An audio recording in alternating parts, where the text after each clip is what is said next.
The views and opinions expressed on any program are those of the producers and/or the persons appearing on the program, and do not necessarily reflect the views and opinions of FRC Media, Bristol Community College, or the City of Fall River.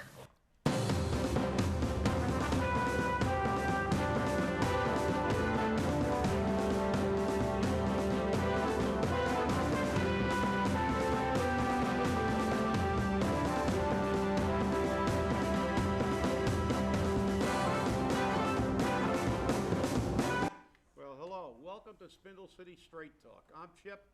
And I'm CJ. And I'm Carlos. And we seem to be going out there. It's Friday. It is. It's Friday. It's Friday. It's Friday. TGIC. Thank God it's Caesar. Oh, God. Hey, our great big announcement for today. Let's do a little bit of cleanup here. Starting Monday, Spindle City Straight Talk will reach the 3-day mark. We will be live on Mondays from 11, as usual. So we'll be on Monday, Wednesday, and Friday. Thanks to your demands out there, we're going live on Monday. And so much to the chagrin of the local politicians. But we will be here. We will. And believe me, we'll be seeing more of Carlos. And we're looking here at Spindle City Straight Talk and our sister shows, Neighborhood News, which our host of Neighborhood News is over there in the middle of your screen, Carlos Caesar, and the Richard Urban Show. We're looking for some control room people to learn how to operate our cameras and our TV studios so that we can make some great programming for you, our viewers. So if you're interested, contact one of us. We'll be sure to put you into training and get you going. So let's stop this right off, Chip, with your attack of the day. Well, there's so many subjects I'd like to hit, and obviously we're going to have to get back to the new big investigation that has just exploded on the scene in the city of Fall River. But we got to go national, because politics has gone from the ridiculous to the sublime. It's a diversionary tactic to keep us from paying attention to what's happening throughout this country, throughout the Commonwealth, and throughout cities like Fall River. Hold on, Chip. I've got to get my peanut butter and jelly sandwich. And that's it. We have a report that in Oregon, the state of Oregon, not oregano, not the but oregano, they have basically banned peanut butter and jelly sandwiches. They can no longer be served in the public school system because they're racist. They are racist. And a peanut butter and jelly sandwich is racist because it's served on bread. And there are a segment of the population that don't eat bread, they eat tortillas. So they've said that we can't serve peanut butter and jelly sandwiches. Now, people, come on. This is way out of control. I mean, look, if that's the case, we should outlaw all sandwiches, because the last time I checked, that's what made it a sandwich, because it was on bread. So if we have to have an ethnic bread, everything's racist, because regardless of what you put peanut butter on, it has to be attributed to some culture. And this is what this country has degenerated to on one end, while they rape and pillage the taxpayers on every level. And I'll segue with that because I'm irritated. And before I get off into that segue, I'll say, if you want your peanut butter and jelly on a tortilla, well, bring a tortilla with you, or go to Mexico. I don't care. But the fact is, look, you're not taking away my peanut butter and jelly sandwiches. You can outlaw them all you want, but I'm going to eat my peanut butter and jelly. And that's the way it is. Can you imagine the city of Fall River losing nicest Portuguese cherry sandwiches? No, gonna have to outlaw pop sugs. That's it. Can you imagine if we don't have Portuguese bread in the city of Fall River? Everybody eats it. Doesn't matter if you're American or not. Well, the thing is, that's the irony of the thing. This nation is supposed to be a melting pot. At one time, people realized that. You came to America to be an American. Mm-hmm. Not, you could keep your culture, you could respect your heritage, but it was a melting pot. We were supposed to fuse these cultures. Mm-hmm. We weren't supposed to come here and then build individual countries within the country. That's contrary to what this nation was created for. You know, but this is a diversionary tactic. This is so the government can continue doing what they do, which is raping and pillaging the people. State of Massachusetts passed a budget that has pay raises for people. And the governor's councils got, what, $10,000, CJ? $10,000. $10,000 for a job they have to show up once a week for.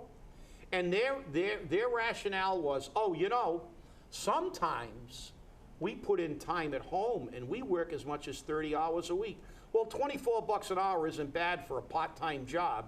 And you know what really bothers me about this whole thing, before we get back on local news, is that, and we've heard it on a local level too, when Kathy Ann talked about how she deserved more money.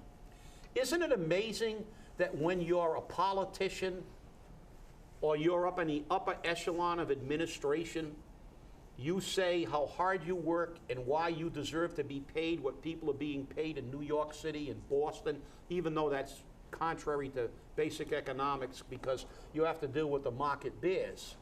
But then they turn around and tell the people who work for a living, who go there, you know, and work, have to put in 8 hours of hard, manny labor.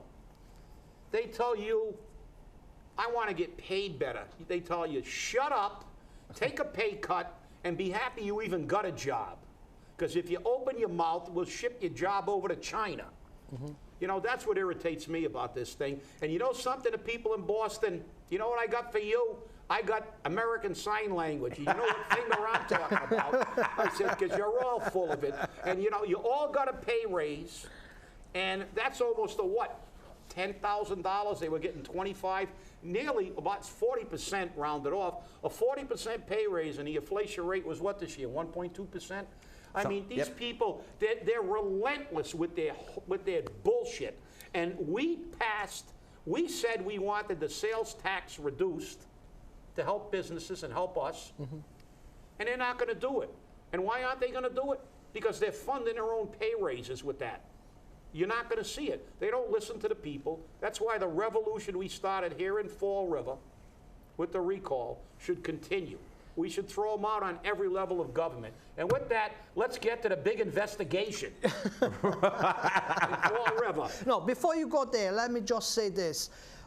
With this big race on the Governor's Council, what's going to happen is the applications for people applying for that job, that becomes a job now. Oh, you know, it's a good paid job. So the applications that a lot of people is going to fill up papers to get that job. Well, a lot of people in Fall River applied because a one-day-a-week job is now paying more than the average household income in Fall River. They're going to be making $35,000 a year. The average household income in Fall River is under that. It's between $31,000 and $34,000. So, hey, not bad. You can take the train up to Boston one day a week and make more than you make for the year. Exactly. Beautiful. When they make it there. Oh yeah. When they make it, because sometimes they don't even remember, make it there. they really work hard and they work at home. Yeah. So with that said, go back to investigation. Big news. Big news. Coincidentally, the mayor has decided to open up an investigation on his most serious challenger at the moment. Does this smack of a little political retribution? A little attempt to disparage his major adversary in the election? I don't know. The timing seems a little strange. The whole issue seems to be basically a non-issue. As you know, everybody, I don't know how many. Well, we have literally thousands of people that don't follow the proper permitting procedures in Fall River, and in actuality, who the hell knows what the real permitting procedure is in Fall River? I mean, shit, how many times have we gone before the council and, they don't even know, and half the time they're not issuing permits or nobody knows what permit to issue. And so, I mean, is this really necessary, or is it pure politics? And I'll let you guys, now it's your turn, jump. Well, it's just very interesting. During the recall, and I don't even like calling it that, I like to call it a special election, during the special election process, this story came up slightly from the then previous administration under Will Flanagan, that there was a question of permitting of the. Are you dancing over there, Chip? I don't know. Somebody allowed a fly in the studio. But He's attacking Caesar and I. and there you go. That's why I'm in the bunker. But this had come up previously, and this isn't the first questionable thing we've ever seen in politics, but this is politics. I mean, as dirty as it may seem to people, it is politics. I did write a column in regards to Politics 101 and what to expect. And believe me, there's a lot more out there that's going to come out on Jazel, on Sam, and on whoever else may decide that they're going to be serious candidates running for mayor. We're already seeing some of it coming out in the city council race. They had a very interesting, I guess, get-together yesterday, meet the candidate type of situation over at Kennedy Park. And I have to say, very really, from the pictures, because I wasn't able to be there, I had a meeting last night, Carlos and I were at the same meeting. I didn't see too many candidates. I saw a lot of different people, some of which have been acrimonious. I'm going to quote a city councilor on that. So you have to say what really is happening in the election process here in Fall River. I've read some of the letters that have been sent to the Herald News, and I've even commented on one or two. And I told a particular candidate maybe you should ride that roaming fire truck to get around to your meetings. But, this is what we have to do. It's always fun in Fall River. We have to make politics fun. Carlos, you're looking stunned there. Are you okay? I mean, at this point, it's like you don't know what to say, where to go. But definitely, Jazel being the only candidate that really could be in front of the mayor, and so early on this walk, long walk, it's going to be from now to November. That's it. We're already starting digging stuff, and I don't even know what to say. It's like. That's why I want to stay away as much as I can, because you're gonna bring me down. Guess what? You're gonna come down with me too. And you're right. And you're right. And as CJ said, look, this is politics 101. It is to be expected. However, I don't know if they took the advanced course, because at least in my opinion, this is going to cause the Sutter administration a lot more negatives than positives, because, look, we understand that it's part of politics.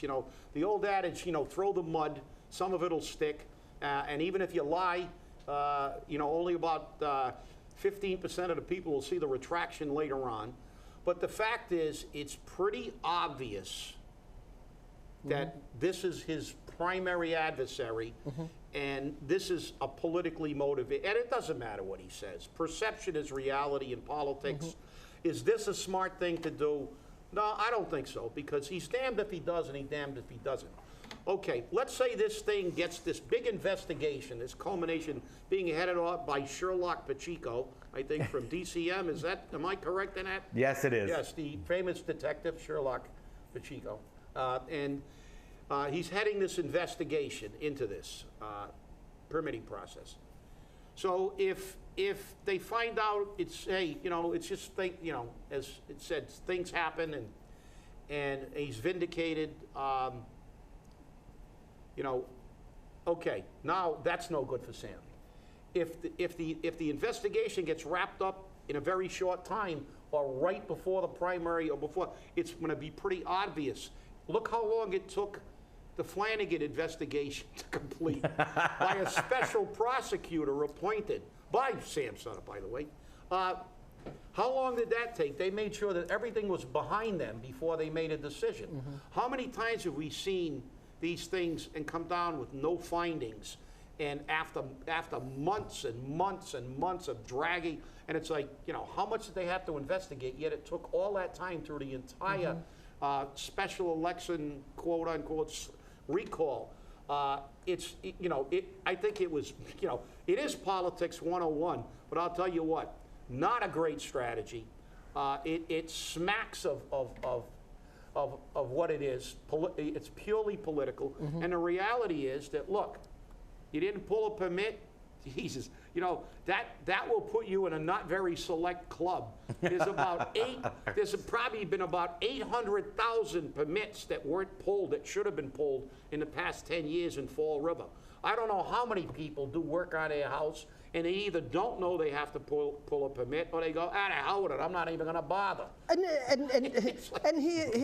We have on the Flint a building that's slowly is being fixed with no permits. Yeah. And they've been caught. The city caught them 4 times already, fixing, and no action was not, they came on the front page of the paper. Okay? And you know what I'm saying? That's, people use something just to try to see if it sticks. And I remember right now, debate between Joe Cavallo and Mayor Flanagan. What did Mayor Flanagan, why did you make your signs out of Fall River? My signs were made in Fall River. Because you have money to do it. But guess what? My signs is paid for. Yours still not paid for. And today, 3 years after, the bill's still on the board in the office because he still didn't pay. Okay? So who made the money here? Who did the best thing to do? The better for the buck? Joe did it. Yeah. Because he wanted to give the message out, but he didn't have much money to do it. But whatever the signs that he put out there, they are paid for 3 years after. No, you're right, Caesar. But the fact is, let's look at this whole thing and how ridiculous it is. You know something? The reality is, look, if you're going to throw a big wad of defecation at the wall, make it a really giant one, and increase your stake. But if the worst thing you're going to pin on this kid is he didn't pull a building permit, you're in trouble, Sam. Yeah. If that's the best you can do. Yes. I totally agree. If that's your first shot in the salvo, that he didn't pull a permit, my boy, are you in trouble? If that's the best you can do, you got some serious issues. If you found them with 14 hookers on a boat, like Gary Hart, well, maybe you might have something. But the fact is, the next thing is where you didn't pull a building permit. Come on. But the next thing is, where did you went on vacation? You're not supposed to leave Fall River on vacation. But the thing is, I honestly don't believe that that's the greatest shot in the salvo here. And I think that it's still a piss poor first one. Oh yeah, no, it is. Okay, but again, you always lead up to the big blast. We didn't win World War II by making the big blast on day one. We also didn't win World War II by making our first shot with blanks. This is true. And that first shot is a blank. It's got to have some political traction and viability. And if you make your first shot politically, it's supposed to be something that will make public opinion sway toward you. I agree. Not have people go, look at this guy. He's already trying to pin something on a guy, and he's using his law background, his connections in the legal field, and all this other stuff to attack this kid on this issue. I mean, this is a non-issue. Don't pull a building permit. Come on. I mean, look, you can try to spin it any way you want. This was pathetic. And whoever you hired and is giving you political and strategy advice, fire his ass. Well, I can tell you right now, it's not South Coast Political, because South Coast Political didn't handle that one. I mean, we handle a lot of other things over there. But, it's just very interesting to see how, this is not going to go quietly into that good place. And I'll tell you now, this is going to be a very interesting election season. But as you said, Chip, if this is the strongest shot across the bow, I don't even think I have to say that with this, Jazel got another 10 votes just because of this move. Well, you're right. And the funny part about it is, as you said, it's not only in the mayoral race. Now, this is going to be a great one. I mean, this may be an epic. This may be the best one we've ever seen in our lifetime. I want the reality rights. Yeah, we should make a reality show out of this whole process. But we look at this, and we look at this mayoral race is already shaping up like it's going to be a real fun race to watch. But then we look at the council race, and for the first time in 20 years, when we got rid of those 5 councilors, we have potentially 4 seats that are not even going to be occupied. We're going to have a major change in the city council for the first time in decades.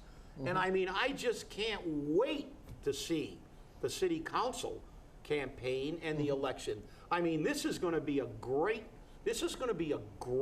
election season to watch and to talk about. And we're going to have a great time on this show over the next few months because, and even in the school committee race, when's the last time you saw some viable candidates declare for the school committee? Not just people that, you know, I'm a housewife and my daughter goes to Durfee and, you know, I'm interested and invested. Not that there's any, you know, that's not a bad thing. Right. But I mean, people with credentials. But it's interesting. I mean, you got Eddie Costa, who is obviously was very, very wrapped up in the school.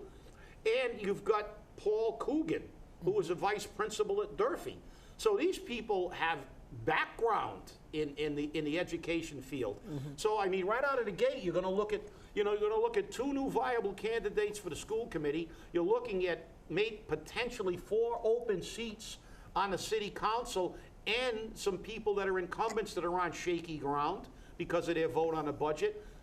Wow, this is going to be great. I can see the graduates from this year registering the vote to put Mr. Coogan there because these kids, they love Mr. Coogan. They just love them.